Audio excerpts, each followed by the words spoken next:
Улсын хурлын 15 дахь даргаар Бямб цогт сонгогдлоо. Сайн мэцхан үзэгчтэй глобал мэдээ хэлж байна. Студиуд хөтлөгч Гамбтын баасан сур ажиллаж байна. Анхаарлаа хандуулна. Зохистой ажлын байраар хангаж орлоготой болоход нь дэмжлэг үзүүлэх хөтөлбөрийн талаар ахмадууд мэдээлэлгүй байна. Бизнес гарааны байдалд Монгол улс Евразийн эдийн засагтай хийх чөлөөт худалдааны хэлэлцээрийг батлахыг хүлээж байна. Олон улсын тээвэр логистикийн форумаар улаан үдээс Ташкент олон улсын тогтмол нислэгийг аль биесээр зарлалаа. Дэлхийн анхны хорт хавдрын эсрэг вакцин Орос улбаны улсад арсны меланомтой өвчтөнд онцгой эм хэрэглэж эхэллээ. Гэр бүл хөдөлмөр нийгмийн хамгааллын салбар 2026 оныг хөдөлмөр эрхлэлтийг дэмжигчил борлон зарласан. Жилийн хүрээнд залуучууд, эмэгтэйчүүд ахмадуудын ажлын байрыг нэмэгдүүлэх зорилго тавьсан. Харин энэ талаар хүмүүс ялангуяа ахмадууд огт мэдээлэлгүй байна.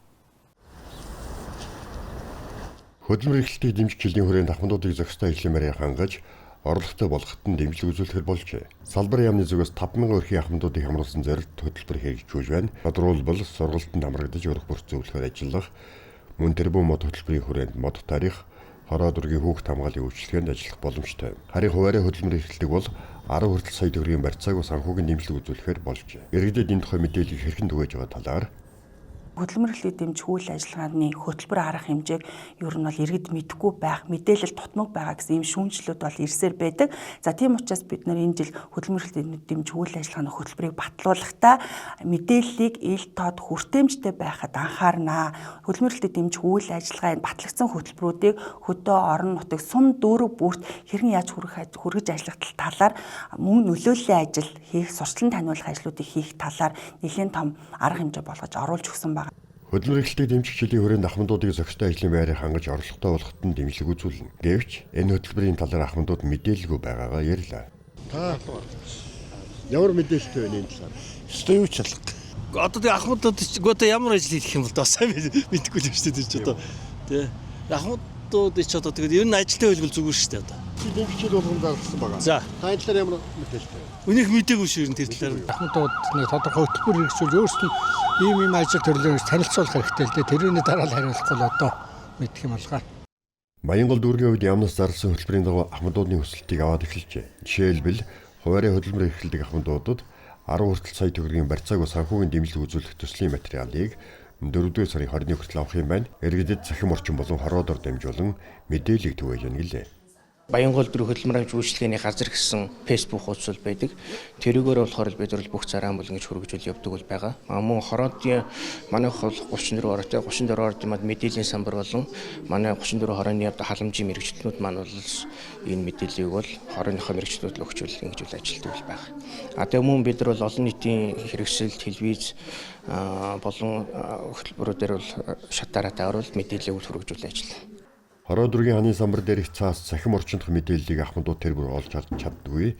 Тиймээс салбар яам холбогдох байгууллагууд мэдээллийг хэрхэн түгэж иргэдэд тэрэнд ахмадууд яаж хүрэх вэ гэдэгт анхаарах хэрэгтэй байна. Доржийн цэнгэнжүү Евгений Павлов, Пүрүсрэнгийн марлмаа, Аист Глобал.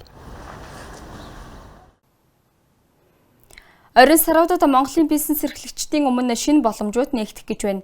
Энэ нь манай улс болон Евразийн эдийн засгийн холбоо хоорондоо байгуулсан хэлэлцээр хүчин төгөлдөр болохтой холбоотой юм а. Уг хэлэлцээр нь Монголын бараа бүтээгдэхүүнийг Оросын холбооны улс, Беларусь, Казахстан, Кыргызстан, Армени зэрэг улс орны өргөн зах зээлд нэвтрүүлэх боломжийг бодитоор бүрдүүлнэ. Манай улс үүнд хэрхэн бэлэн байгаа талаар дараагийн сурвалжлагаар хүргэнэ.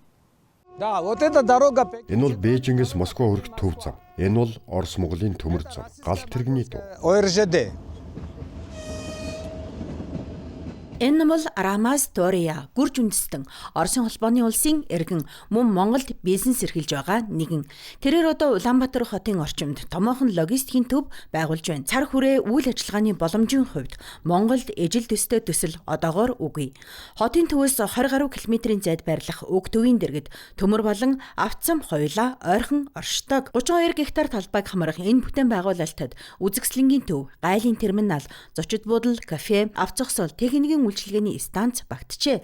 Мөн өөрийн авто замын салаа, том аврын крантай довчхондоо Монголын нутгаар дамжин бараа тээвэрлэгчдэд шаардлагатай бүх дэд бүтэц энд бүрдэж байна. Энэхүү төв ашиглалтад орсноор Аз, Европыг холбосон тээвэр логистикийн хугацаа богиносч зардал мэдэгдэхүйц буурах боломж бүрдэх юм а. Комплексный подход в данном случае. Цогц шийдэл гэдэг нь энэ төсөл дараах байдлаар хэрэгжин, бараагаа авчирн, эндээ буулгаж байрлуулна, агуулгад хадгална, үзэсгэлэнт дэлгэн, мөн шаардлагатай гайлын бүх бүрдүүлэлт газар дээр нь шууд хийлгэнэ. Яг энэ боломж нь Оросын үйлдвэрлэгчид, тэр дундаа жижиг дунд бизнес эрхлэгчдэд уг төслийн хамгийн том ач холбогдол болж байна. И среднего бизнеса. Обслуживание.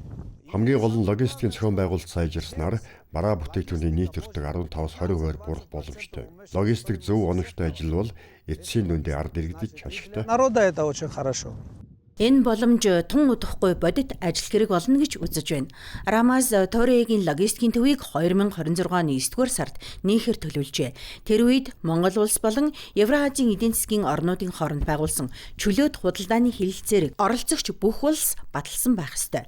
Энэ мөчийг зөвхөн Рамаз хүлээж байгаа биш. Түүний логистикийн төвийн ойролцоо Монголын хамгийн том орчин үеийн мах боловсруулах үйлдвэрүүдийн нэг байрладаг. Тус үйлдвэр өдөрт 2000 хүртэл богмал, 200 хүртэл бодмал боловсруулах хүчин чадалтай. Зөвхөн дотоодын хэрэгцээг хангаа зогсохгүй өндөр чанартай бүтээгдэхүүнийхээ ихээхэн хэсгийг гадаад зах зээлд нийлүүлдэг. Гэвч харамсалтай нь одоогоор Орос руу экспорт хийж чадахгүй байна. Оросын албаны улс маань бол одоо миний ойлгож байгаагаар одоо юун дээрээ тэр мал эмнэлэг юун дээр их хяналттай өндөртэй байдаг юм шиг байгаа. Тэгээд тэрийгээ одоо ингээд хоёр улсын мал эмнэлгийн байгууллагууд маань хоорондоо ингээд тохиролцож юу яачих юм бол ер нь бол асуудал багтай болчих واخаа гэж бодож байна. Тэр их өндөр асуудал байт юм аа. Монгол хоньны мах дэлхийд хүлээн зөвшөөрөгдсөн брэнд. Өдгөө нямсрангийн үйлдвэр бүтээгдэхүүнээ ойрхон орнуудын лалын шашинт орнууд руу тэр дундаа агаарын тээврээр хүртэл экспортлж байна. Оросын асар том зах зээл дээр ийм үн чанарын хослолтой мах тэмч олон биш. Тиймээс захиргааны саад хүнд суртлын бэрхшээлүүд арилвал Монголын бизнесийн өмнө асар өргөн боломж нээгдэх нь тодорхой. Мэдээж энэ нь Оросын бизнесийн хувьд ч адил ач холбогдолтой. Сергей Дучков, Iced Global. Нэгдүгээр тойрог зам төслийн гүйцэтгэгчийг сонгон шалгаруулах олон улсын нээлттэй тендрийг нээлээ. Тендрийг дэлгүүр гардуулах нөхцөлтэй санхүүжилттэй хамтарсан буюу EPC нэмэх F хэлбэрээр зарласан юм. Улаанбаатар хотын төвлөрлийг сааруулах хотын хөгжлийг тэнцвэржүүлэх зорилготой 20 минутын хот хөгжлийн концепцийн хүрээнд хэрэгжүүлж байгаа тендерт хятад улсын 4 аж ахуй нэгж оролцжээ. Тендер шалгасан гүйцэтгэгч нь төслийн зураг боловсруулах, барилга өсрэлтийн ажлыг гүйцэтгэх, шаардлагатай тоног төхөөрөмжийн ханган нийлүүлэлтийг хийхээс гадна төслийн санхүүжилтийг бүрэн хариуцсан хэрэгжүүлэх үүрэг хүлээх юм. Тойрог хурдны замын газар чөлөөлөлтийн төлөвлөгөө гаргаж байгууллагын нийгмийн нөлөөллийн үнэлгээ, техник эдийн засгийн үнэлгээ хийгдсэн. Замын трасын дагуух археологийн аврах хамгаалах хайгуул судалгааны ажлыг Шинжлэх ухааны академийн археологийн хүрээлэн гүйцэтгэсэн тайлангаа ирүүлсэн байна. Эх 7 хоног 1-р тойрог хурдны замыг барих гүйцэтгэгчийг хэрхэн шалгаруулсан талаар тайлгнав. Тендер шалгасан аж ахуй нэгж байгууллагатай хамгийн багадаа 30 хоногийн хэлцэлд орох юм байна. Барьж байгуулах аж ахуй нэгж нь өөрөө санхүүжилтийн их усүрийг одоо төвлөрүүлж, олж, санхүүжүүлэгч банктайгаа манай энэ төсөлд орж ирэх нөхцөлтөө ийм тендерийг EPCF гэдэг. Тэгээ анх удаага бид нар энэ туулын тойрог хурдны зам дээр энэ EPCF гэдэг нөхцөлийг хэрэгжилж байгаа. 85%-ийг нь санхүүжүүлэгч банк санхүүжүүлнэ, 15%-ийг нь Улаанбаатар хот гаргана. 15% дээр нь бид нар 10-аас доошгүй жилийн хугацаанд одоо тодорхой графикаар эргэн төлөх ийм нөхцөлтэй байгаа. 1-р тойрог замын трасын нийт урт 24.7 км, үүнээс 13.7 км нэг түвшний 11 нийтээ гол гудамж зам, 2.8 км туннелийн хэсэгтэй, 9.3 км 2 түвшний гүүрэн байгууламжтай байна. Мөн 7 барьшид олон түвшний дайрын өнгөрөх уулзвар, явган хүний 3 гүүр, 4 нөхөн гарцтай, төслийн нийт санхүүжилт 918,157 сая Америк доллар. 1-р тойрог замыг гол гудамж зам болон туслах гудамж зам гэсэн хоёр ангиллаар төлөвлөсөн. 1-р зэрэглэлийн гол гудамж зам нь 2 урсгалтай нийт 6 гинэтэй, тооцоод хурд 80-100 км цаг гэрлэн тохиогүй хотын дунд болон холын зайн зорчилтыг саадгүй нэвтрүүлэхээр төлөвлөжээ. Энэхүү замыг барихын тулд 3500 гаруй айл өрхийг нүүлэх юм байна.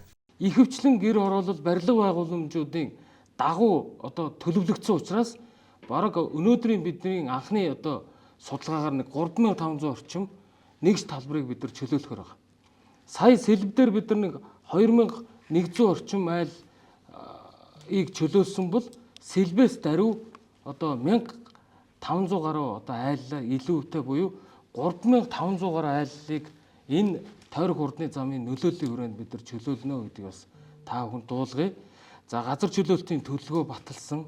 Энэ зам ашиглалт орсноор нийслэлийн төвийн бүсийн замын ачаал дунджаар 23-аас 50% буурч, оргил ачаалын үеийн тээврийн хэрэгслийн дундаж хорд 23.3% нэмэгдэх боломжтой. Үүний зэрэгцээ замын нэвтрүүлэх чадвар зүүн дөрвөн замд 23%, баруун дөрвөн замд 21%, Баян бүрдийн тойрогт 14%, Их Монголын гудамжинд 10%-аар тус нэмэгдэхээр тооцсон байна. Тендер шалгарсан аж ахуй нэгж, санхүүжүүлэгч банк, нийслэл хот, санхүүгийн даатгал үзүүлж байгаа аж ахуй нэгжүүдтэй урт хугацааны хилцэл хийн.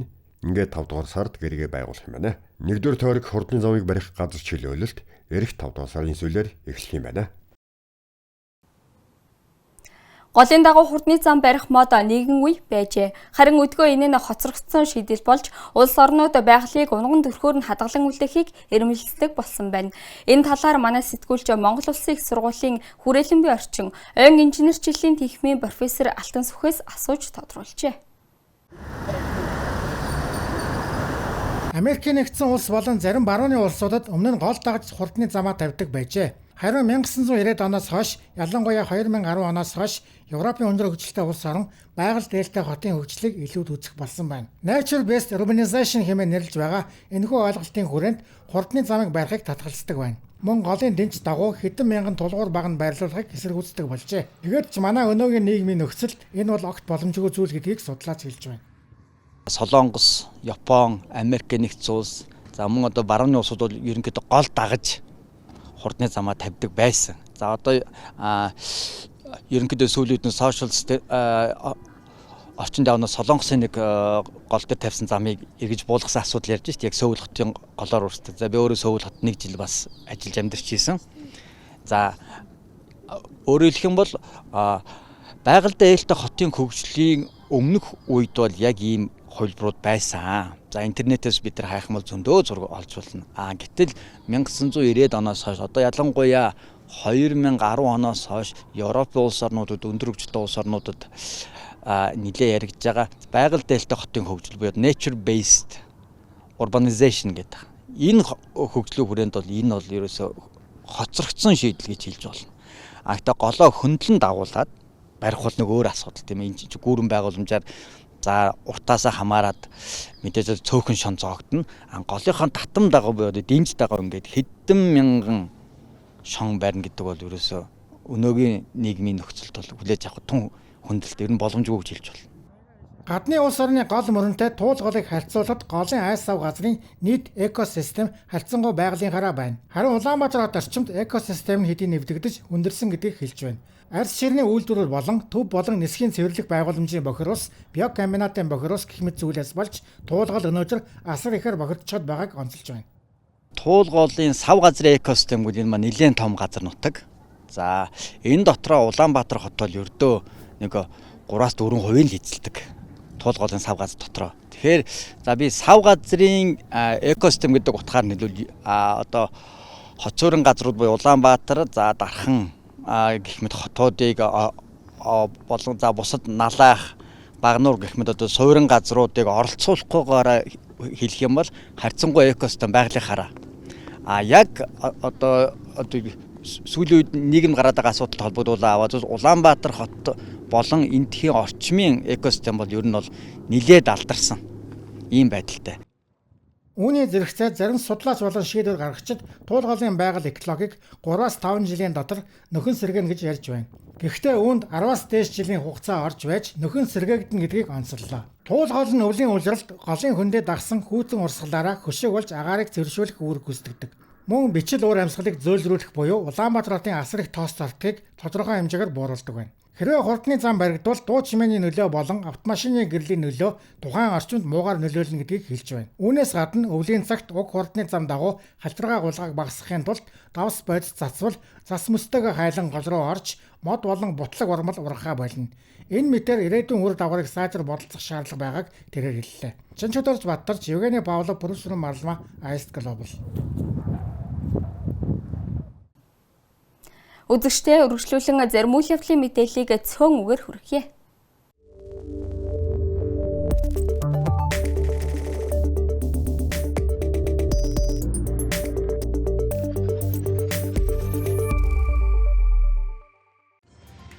2026-аас 2027 оны хичээлийн жилд эхлээд сургуульд бакалаврын төвшөнд оюутан нийслүүлэх босго оноо орон нутагт 430, нийслэлд 450-аас 500 болж 20-оос 30 оноогоор өндөрсөн байна.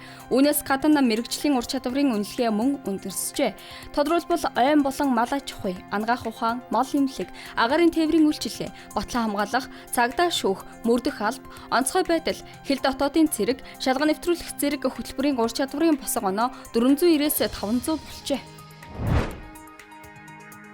Эрдэнэс тавталгын компаниас 1072 хувьцаатай иргэн бүрт ногдох 63242 төгрөгийн ногдол ашгийг энэ сард багтааж олгоно. Тус компани өнгөрсөн онд 1.1 их 80 төгрөгийн цэвэр ашигтай ажиллаж, үүнээс нэгж хувьцаанд 6555 төгрөг буюу нийт 786.6 тэрбум төгрөгийг хувьцаа эзэмшигчдэд хуваарлахаар шийдвэрлсэн. Үүнээс 3.5 сая хувьцаа эзэмшигчдэд 208.5 тэрбум төгрөг буюу 1072 хувьцаатай иргэнд 63242 төгрөгийн ногдол ашиг олгох юм а.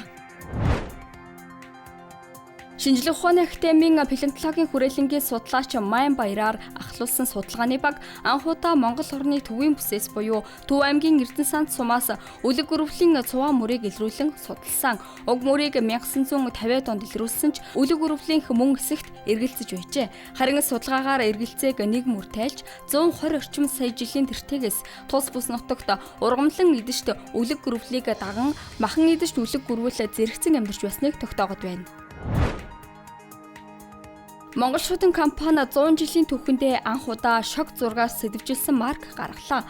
Уг маркт шог зургийн үе үеийн нэр төлөөлөл, Гүрсэд, Одгив, Дорж готов, Бади, Цогт баяр, Бат Эрдэнэ нарын 1960-аас 2000 онд бүтээсэн нийгмийн шүүмжлэл, ёгтлол, хошигнол бүхий бүтээлүүд багтжээ. Нэгээс 6 хэлхээ энэхүү маркны нэг бүрийн үн 2000 төгрөг. Нийт 10,000 ширхгийг хэвсэн байна. Ийхүү Монголын шог зураг дотоодод төдийгүй дэлхийд гарч байна. Түүнчлэн анхны өдрийн тогтвыг 33,000 төгрөгийн үнэтэйгээр нийт 400 багцыг худалдаанд гаргажээ. Хөвсгөл аймгийн Алан Эрдэнэс сумын 6 дугаар багийн хатгал тосгон тойлогтын үзүүр гэдэг газарт живсэн зээл 131 загварын автомашиныг онцгой эдлийн газрын дарга дэд хурандаа гамболдоор ахлуулсан алба хаагчид татан гаргажээ. Тус автомашин нь өнгөрөгч 1-р сарын 11-нд 23 метрийн гүнд живсэн. Тухайн үед үссэн хар цагаан хил хөдлөх аюултай байсан тул татан гаргах ажиллагааг түр хойшлуулад байжээ. Онгор сар тус аймагт мөс цөмөрсөн 10 удаагийн дуудлага бүртгэгдэж 6 иргэн амнасаа алдаад байна. Бүгд найрамдах бурайдуулс ачаа тээврийг жолоочгүй автомашинаар гүйцэтгэх 46 бүс нутгийн нэг нь болж туршилтыг илүүлэх эрхийг авчээ. Үүгээр жолоочгүй төхөөрөмжийг туршиж нэвтрүүлэх нөхцөл бүрдэж байна. Өмнө нь М12 дорнод автозам дээр туршихад ерөнхийлөгч бүтэн оролцжээ. Тээврийн хэрэгсэл осол авааргүй 13 сая км замыг туулж эдийн засгийн уршигыг баталсан байдаг. Ice Global-ийн цөөн хармын мэдээ байлаа. Ажлын амжилт хүсье.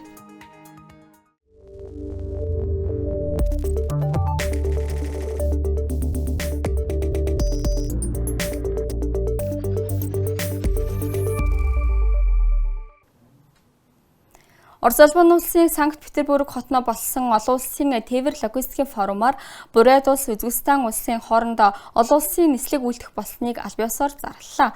Тус форумд манай улсын төлөөлөл мөн оролцож, хөлийн бомбын хүчин чадлыг нэмэгдүүлэхэд орчин үеийн техник тоног төхөөрөмжийг хэрхэн ашиглаж байгаа талаарх туршлагаасаа хуваалцжээ.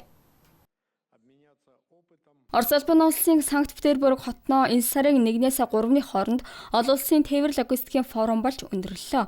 Форумыг Орос улсын засгийн газар болон Орос улсын тээврийн яам санаачлан зохион байгуулж, дэлхийн 60 гаруй улс орны тээврийн сайд холбогдох салбарын удирдах албан тушаалтнууд болон дипломат төлөөлөгчид, бизнес эрхлэгчид өргөнөөр оролцжээ. Форум Евразийн тээврийн коридорууд, интеграц ба тасралтгүй логистик сэдвт нэгдсэн хуралдаанаар эхэлж, дэлхийн тээврийн системд тулгамдж буй асуудлуудыг хэлэлцжээ. Мөн оролцогч талуудын хамтын ажиллагааг хөгжүүлэхэд анхаарсан байна. Форумын үеэр Бурайд улс Төв Азийн чиглэлд анхны олон улсын нислэг гаргаснаа аль биесээр зарлалаа. Улаан хот Ташкентийн анхны нислэгийг Байкал олон улсын нисэг онгоцны буудалд угтан авсныг мэдэгдэж холбогдох гэрээг үзүүлсэн юм. Соглашение, которое сегодня подписали с компанией «Новопорт», это развитие. Ажил жуулчлалыг хөгжүүлснээр иргэдийн нэмэлт орлоготой болгоно. Жуулчдыг амрааж, үйлчилж, хооллож ундлах хэрэгтэй. Бас тэд бэлэг дурслын зүйл худалдаж явдаг. Жуулчдын тоо нэмэх тусам иргэдийн орлого нэмэгдэнэ. Хамгийн гол нь иргэдийн амжиргааг сайжруулах чиглэж байна. Ажил жуулчлалыг хөгжүүлэхдээ ардын хурлаар баталсан хуулийн дагуу байгаль нуурыг бохирдуулахгүй байхыг зориг ажиллах болно. Энэ бол байгалаа хамгаалсан ажил жуулчлалыг хөгжүүлэх, иргэдийн амжиргаа дэмжих цогц бодлого юм а. Туристического потенциала, в том числе международных. Өмнө нь ийм чиглэлийн нислэг байгаагүй. Энэ бол түүхэн нислэг. Онгоц бурайд улсын зочдчдаар дүүрэн байсан. Энэ чиглэлд нислэг үйлдэх бүрэн боломж байгааг харуулж байна. Үүнд хэн ч итгээгүй. Өнөөдрийн хувьд аялал жуулчлал нисэх буудлыг хөгжүүлэх чиглэлээр баримт бичигт гараасгч орлоо. Энэ бичиг баримт бол цаашд улаан үдийн нисэх буудлыг хөгжүүлэх, аялал жуулчлал, аж үйлдвэрийг хөгжүүлэхэд шинэ хууль батлах, гэрээ хэлцээр хийхэд их нөлөө үзүүлнэ. Бид цааш нисэх буудал хөрөнгө оруулахад бэлэн байна. Тус форумд манай улсаас элчин сайд инх төвшин болон зам тээврийн дэд сайд ган болдоор ахлуулсан ажлын хэсгийнхэн оролцлоо. Форумын хүрээнд логистик ба тээврийн салбарууд, дэлхийн холболт ба тээврийн коридорууд, дижиталчлал ба тээврийн ирээдүй гэсэн 3 сэдвчилсэн хөтөлбөрийн хүрээнд ойролцоогоор 50 гаруй үйл ажиллагаа болсноос манай төлөөлөгчид Азийн авто замын сүлжээгээр олон улсын авто тээврийг хөгжүүлэх асуудлаарх хамтарсан комиссийн хуралдаанаар оролцож холбоодох илтгэлийг тавьжээ. Сайн газраас эдийн засаг дэд бүтцийн Өрийн бүтээмжийг сайжруулах чиглэсэн 10 жилийн хугацаанд ярьж дунд хугацааны бодлого шинэ сэргэлтийн бодлогыг дэвшүүлсэн. Шинэ сэргэлтийн бодлогын тэргүүлэх чиглэл нь бомбын сэргэлт байна. Бомбын сэргэлтийн хүрээнд төмөр замын эзэн бомбуудыг олох, төмөр замын сүлжээ болон төв коридорыг үргэлжлүүлэх 10 төсөл, эзэн бомбуудыг хатуу учиртай замаар холбох 14 төсөл, эзэн бомбуудын хүчин чадлыг сайжруулах, ачаа дээгүүр ярмал болон жолоочгүй автомат удирдлагатай ухаалаг тээврийн системийг нэвтрүүлэх төслийг хэрэгжүүлж байна. Хуралд оролцогчид үндэсний тээврийн системийг дэлхийн логистикийн сүлжээнд нэгтгэх, хил бомбын холболтыг дэмжих, саадгүй логистикийг хөгжүүлэх, Евразийн тээврийн системийг Африк, Аз, Латин Америк, Персийн булангийн орнуудтай холбох чадварыг нэмэгдүүлэхэд салбарыг дижиталчлах талаар өргөн хүрээтэй хэлэлцсэн байна. Мөн үүнд хүний нөөцийн асуудал ч мөн яригдсан байна. Дараагийн мэдээ Оросоос ирлээ. Гэхдээ хэтрүүлэггүйгээр дэлхийн нийтэд чухал ажил бүгдэлтэй мэдээ юм. Энэ 7 хоногт Москвад хорт хавдрын эсрэг дэлхийд анхны вакциныг хэрэглэжээ. Түүнийг арсны меланом онцтой өвчтөнд тарьсан байна. Энгийн нэгэн дүр зураг эмч тариурт эм сурвалж нэгэн эрэгтэйд тарж байна. Гэвч энэ дүрсийг түүхэн гэж нэрлэж олно. Тариур дотор жирийн эм биш, харин дэлхийд анхны хорт авдрын эсрэг вакцин байна. Үүнийг Оросын холбооны улсад бүтээж саяхан анхны өвчтөнд хэрэглэжээ. Та анхдагч нь мэдээж хэрэг туршилт хийгдэж дууссан. Бүх юм сайн сайхан болно. Өнөөдөр бид тантай хамт энийг нэвтрүүлж эхэлж байна. Юуны өмнө нэм танд туслана. Үүн шинжлэх ухааны бүхэн төслөл бий. Хамгийн сүүлийн үеийн шинжлэх ухааны ололтуудад тулгуурлан бүтээгдсэн зөвхөн үндсэн хавдрын эсрэг төдийгүй өвчнийг хөндрүүлдэг метастазуудын эсрэг үйлчлэх ёстой. Бид тантай хамт энэ өвчнийг даван туулахын төлөө бүхнийг хийж таны жишээн дээр тулгуурлан энэ туршлагыг бусад өвчтөнд түгээх болно. Неонкавакиг өвчтөн бүрт тусгайлан хувь хүндэн тохируулан хийдэг. Энэ нь арсны меланомтой насанд хүрэгчдийг эмчлэхэд зориулагдсан байна. Хавдрыг метастазын аргаар авах боломжгүй. Метастаз үүссэн тохиолдолд ч өвчтний тахилтаас сэргийлэх ёстой гэнэ. Гар сарвны өвчлөлийн зохилох хувийг хумсны хавдар эзэлж байна. 2-7 хоног тутамд 2 ирдэг болсныг гар сарвны эмч очир пүрв хэлж байна. Сүүлийн үед огт бүсгүүчүүдийн донд өнгөнгийн бодог чимэглэл бүхий урт хумс игд дэлгэрч сургуулийн сурагч цэцэрлэгийн насны огт хүртэл бодмол хумсаар гангарч байна. Гой сайхан байх нь үний заяамал ирэх хэдий ч эрүүл мэндэд сөрөг нөлөөтэй бол шууд татгалзах хэрэгтэйг доктор өөр гар сарвны эмнэлгийн эмч очир пүрв хэлж байна. Учир нь тус эмнэлэгт 14 хоног тутамд хумсны хавдартай болсон 2 хүн ирдэг болжээ. Мөн өдөрт ширмсний гацалт өвчнөр өвчлсөн 3-4 хүн ирж байна гэлээ. Ерөөсөө тэр ширмсний гацалт гэдэг нь болохоор хит их ажиллаад ширмсөө үрээд байхаар нөгөө дарвчтайгаа үрээд байхаар тэр нь өрөвсөд хуруур гацаад байдаг болчихдог байхгүй. За нөгөө өхөн нь бол одоо юу вэ? Одоо нөгөө хар тамхи юу руугаа одоо гарлуугаа тариад судсаар одоо эмийн бодисыг уруулж ашиглаж хийгээд одоо гараад хариулах хүмүүс бас ирдэг. Гэхдээ бол одоо сүүлийн нэг 2 жилд бол цөөрлөө. Бараг 7 хоногт 3 ирдэг байсан бол одоо 7 хоног юм уу бараг сард 3 ирж байна. Хомсны авдарт туссан үнийг энгийнүүдээр хараад мэдэх боломжгүй. Зөвхөн эхо болон MRI аппаратаар харж хавдарт туссан эсхийг оншилдог байна. Мөн хэрвээ хомсны хавдарт туссан бол ямар нэгэн тос түлхэх эсвэл бусад төрлийн эмчилгээ хийгээд нэмэргүй. Мис заслаар эмчилдэг гэдгийг онцоллоо. Ер нь бол юмд хүрээд юм уу эсвэл хүүтэнд daarангууд яг тэр хомсны арга хэсэг тийм үү тэр хорооны үзүүр хэсэг дээр одоо өвддөг байхгүй. Тэгээ бүр яг нэг хэсэгтээ болохоор гол тасалж байгаа юм шиг нэг 5-аас 15 секунд өвдөнө. Тэгээд эсвэл юмд санаандгүй хүрчгээр их өвддөг. Шинж тэмдэг илрээд яг харахад бол юу ч байхгүй. Эхогоор юм уу MRI-гаар оншилж ижил тийм хавдар байна гэж мэдчихэж байгаа. Хомсны хавдраас урьдчилан сэргийлэхэд химийн хорт бодисуудтай бодог хэрэглэхээс татгалзах хэрэгтэй. Хэрвээ бодог бодуулах хүсэлтэй бол заавал чанартай бүтээгдэхүүн хэрэглээрэй. Мөн хортой туяагаар шарахгүй байхыг анхааруулж байна. Түүнчлэн хар тамхи гарлуугаа тарьж гараа тариулах явдал гардагаас сүүлийн 2 жил зөрчээ. Гар сарууны өвчин инхүү нэмэгдэж төрөл нь олширч байна. Өнөөдөр улсын хэмжээнд гар сарууны өвчнийг эмчилдэг 2 эмнэлэг ажиллаж байна. Гэмтэл сог судлалын үндэсний төв болон доктор өөр эмнэлэгт уг өвчнийг эмчилдэгээс өвчилсэн хүмүүс бүтэн сарын хугацаанд дугаарласны эцэст эмчилүүлж байна. Гар сарууны өвчнөөс урьдчилан сэргийлэхэд ямар нэгэн ажил хийсний дараагаар гарын урууг 15-аас 30 минут заавал амраах нь чухал байна. Чанчуудаарч Баттарч Энх тайван эдэр бол бүр шуран марлма Ice Global. Сонгодог урлаг, морин хуур, ардын болон зохиолын дуу, сурагчдад зориулсан тайлбарт хөгжмийн тоглолт, бүхийн барилдаантай амралтын өдрүүд. Үүний дээр төв талбай дээр хаврын баярын үйл ажиллагаатай ундаг дугуй сонирхдаг хэн бүхнийг урьж байна. Нийслэлийн төв талбайд ундаг дугуйн улирлын нээлттэй дугуйн өдөрлөгтэй нийслэлийн бие тамир спортын газар Монголын дугуйн холбоо хамтран зохион байгуулж байгаа өдөрлөгөөр 4-ний бям гарагт баланс байк хүүхдийн дугуйн болон виртуал дугуйн тэмцээнтэй. Харин 5-ны нэм гарагт Fixie BMX дугуйн тэмцээн тус болно.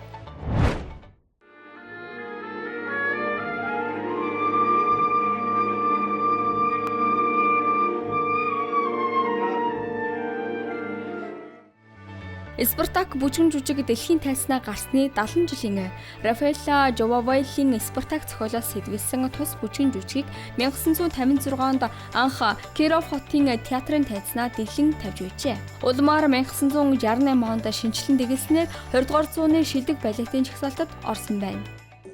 1984 оны 5 сарын 5-нд хожигчдын хөгжим Спартак балетын анх тоглолтод дахин орж исэн. Одоо би 6 төвийн дээр орж тоглож байгаа. Жүжигчдээс мэрэгжлийн өндөр ур чадвар, нэгэн ялангуяа драматизмыг нарийн шаарддаг драм, бүжиг, хөгжмийн цогц бүтээл гэдгээрээ бусдаас ялгардаг тус бүжгэн жүжигийг Банай тайзнаа 1984 онд анх тавьжээ.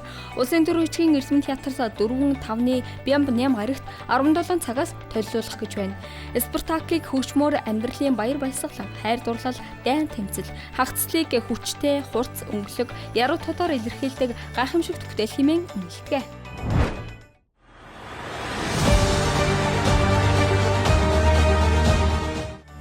Дэлхийн сонгодог болоод папера урсгалаар уран бүтээлээ төрөвдөг Ньонс хамтлагийн 25 жилийн ойд зориулсан хамтлагийн ахлагчийн уран бүтээлийн тоглолт. Соёлын төвөргөнд 4-ний бям гарагийн 19 цагаас Ньонс хамтлагийн дуучин амар санаагийн хайрлын тоглолттой. Тэрээр энэхүү тоглолтыг хамтлагийн 25 жилийн ойд зориулан зохион байгуулж байна. Тоглолтод түүний зохиосон дууны уран бүтээлүүд болон дэлхийн хамгийн алдартай хайрын дуунууд ашиглана. Сурагчдын бие даалтын 7 хоногт зориулан Анир Pop оркестр бяцхан үзэгчдийнхээ хайр бахархлыг хүлээсэн тайлбарт уран бүтээлээ төлөвлөх гэж байна.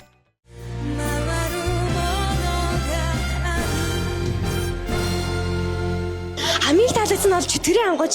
Яагаад гэвэл миний хамгийн дуртай ань юм байсан. Гоё яг юм өнөгтэй юм шиг, баяртай юм шиг амар сонио байсан. Өмнө нь тоглолт үзэж үзээгүй болохоор үнэхээр гоё санагдлаа. Уран бүтээлүүд дуу хөгжимгүй бол нэг тийм өлегтэй болохгүй юм шиг санагдсан. Энэ хүүхдийн арт ямар дуу явдаг нь тэр нь ямар мэдрэмж төрүүлдэг нь өстой мэдчихэж байгаагүй. Зөвхөн хүүхдийнхээ үйл явдлаа анхаардаг болохоор тэр дуу хөгжим нь юусэн анхаардаг байсан. Гэвч энэ тоглолтыг үзээд дуу хөгжим нь бол үнэхээр их сэтгэл хөдлөлтөй юм ийцээ. Тэр тухайн юм улам шийдүүлж өгөхөд тусалсан. Амьд оркестр, алдартай анимын аялгау, тайлбарт танин мэдхийн entertainment, синемато тоглолт Улаанбаатар театрт 5-8 гарагт 15-18 цагаас болно. Улсын филармонд 5-8 гарагт 18 цаг 30 минутаас Моринхуур найрал хөгжмийн удирдаач гоцлооч жигжид дөржийн Transcriptions Adaptations for the Моринхуур тоглолттой. Тэрээр энэ удаагийн тоглолттой Моринхуур хөгжмөд зориулан өөрийн хөрвүүлж тохируулсан дэлхийн сонгодог хөгжмийн дээжсээс төлөвлөнө. Ингэхдээ төрийн ханхуур урлаач Мастер Уланбаярын 2025 онд дурлсан Центо Моринхуураар хөгжмөдөн. Уг хуурыг Италийн Кремано хотноо болсон хөгжмийн зэмсгийн үзэсгэлэнгээс сонгогдсон 100 жилийн турш хатааж бэлгсэн модоор урсан онцлогтой. Энэ 7 хоногт Монголын үйлдвэрчний соёлын төв ордонд 2 төрлийн тоглолттой.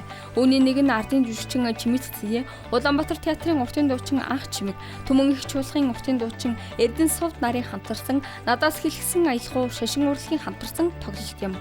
Тоглолт 5-8 гарагт 19 цагаас болох бол түүний өмнө 4-8 гарагт 19 цагаас яруу найрагч Аяз зохиогч Саран Туяагийн ад жаргал сэтгэлээс тоглолттой байна. Монгол бүхэн өргөн амралтын өдрүүдэд хөл хөдөлгөөнтэй хിവэр 4-ний бям гарагт 13 цагаас Ховд аймгийн Буянт сумын түүхт 100 жилийн ад зориулсан улс аймаг цэрэг сумын цолтой 128 бүхийн барилдаан болох бол 5-8 гарагт Сэлэн аймгийн Мандал сумын харьяат Монгол улсын авраг Гунаа Чавын Эрхэн баярын нэрмжит улс аймаг цэрэгийн цолтой 128 бүхийн барилдаан тус болно. Ice Global урлаг спортын зарим үйл явдлаас танилцууллаа. Иргэн үзэгчдээ та бүхэндээ глобал мэдээ баасан гарагийн дугаараа хүргэлээ. Анхаарал хандуулан хамт байсанд баярлалаа. Баяртай.